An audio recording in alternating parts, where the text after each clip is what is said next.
Hi guys, welcome to my channel. ఈ రోజు మనం పిల్లల్లో ఫిట్స్ వస్తుంటే అవి ఎప్పుడు ప్రమాదమో దాని గురించి మనం తెలుసుకుందాం. వన్ స్మాల్ రిమైండర్, ఏ పాయింట్లో ఇన్ఫర్మేషన్ మీకు వాల్యుబుల్ అనిపిస్తే నా ఛానల్ తప్పకుండా సబ్స్క్రైబ్ చేసుకోండి, అలాగే లైక్ చేయండి. అప్పుడు ఎక్కువ మందికి ఇన్ఫర్మేషన్ అనేది రీచ్ అవుతుంది. మీ ఫ్రెండ్స్ అండ్ ఫ్యామిలీ షేర్ చేయండి, వాళ్ళ హెల్త్ ఇన్ఫర్మేషన్ తెలుసుకుంటారు.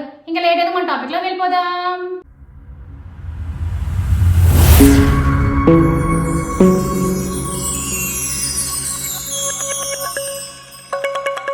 చిన్నారులలో రోగనిరోధక శక్తి తక్కువగా ఉండడం వల్ల త్వరగా జబ్బుల బారిన పడతారు.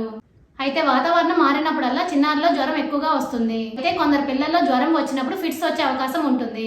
చిన్నారుల్లో ఈ సమస్య ఎప్పుడు ప్రమాదకరమో ఇప్పుడు మనం తెలుసుకుందాం. ఒక రోజులో ఒకసారికి మించి ఫిట్స్ వచ్చినప్పుడు, ఫిట్స్ ఎక్కువ సమయం రావడం, చిన్నారులు ఎక్కువగా మగతగా స్పృహ లేకుండా ఉండడం, పాలు తాగకుండా ఏడుస్తూ వాంతులు చేసుకోవడం, ఏదైనా ఆరోగ్య సమస్య వచ్చిన తర్వాత ఫిట్స్ వస్తే దీని ప్రభావం ఎక్కువగా ఉంటుంది. జ్వరం లేకుండా ఫిట్స్ వచ్చినా నిర్లక్ష్యం చేయకూడదు.